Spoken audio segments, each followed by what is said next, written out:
All right, guys, we're going to do an example together for Mesopotamia so that when you fill out Egypt, India, and China, you will have better understanding of what I want so you can get the best grade possible. So here's our 4 River Valley civilizations. What you are going to do is use the videos that I've recorded for you, the website of the River Valley civilizations that you've been reading, anything else that I've put on Canvas to help fill out this information.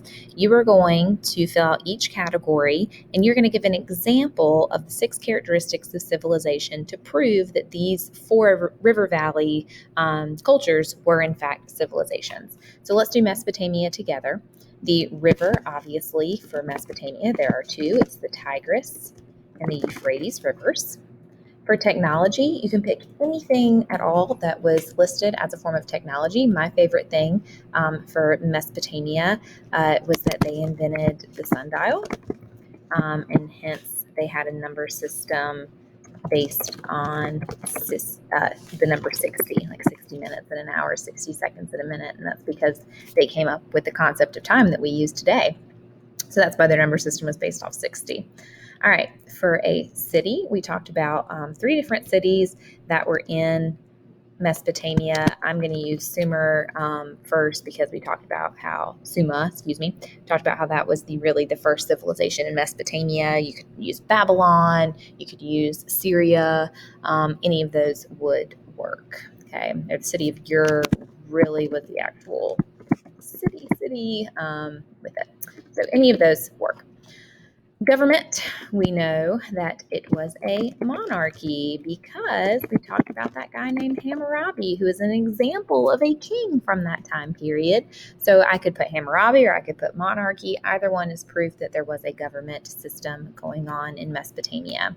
For religion, I could put things like polytheistic because it was a polytheistic society, a polytheistic religion having many gods. I could also put something in here about nature gods because that's what we referenced with Mesopotamia.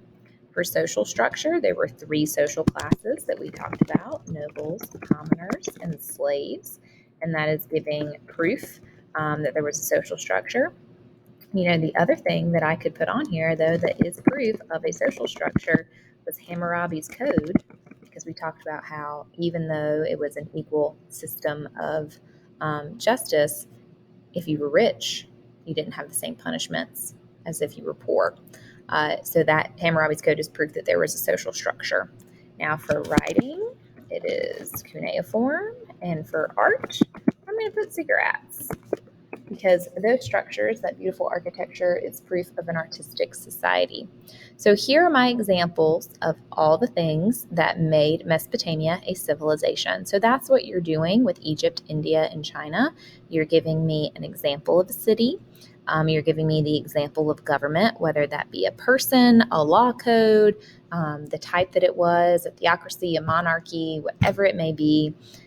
What you know about religion. If it's a specific religion, I want the name of the religion. If we know it was just polytheistic, or we know something that gave us like proof that they'd had religious practices, anything goes there. Social structures, the way they organized their society, or proof that they did. A writing system, proof that they had writing. Maybe it was a document, like for writing, for here you could also put the Epic of Gilgamesh because that was a story that came out of there. So we know that they had writing because they wrote the Epic of Gilgamesh. And then ziggurats. And oh, goodness me, terrible teacher I am. I put my I before E.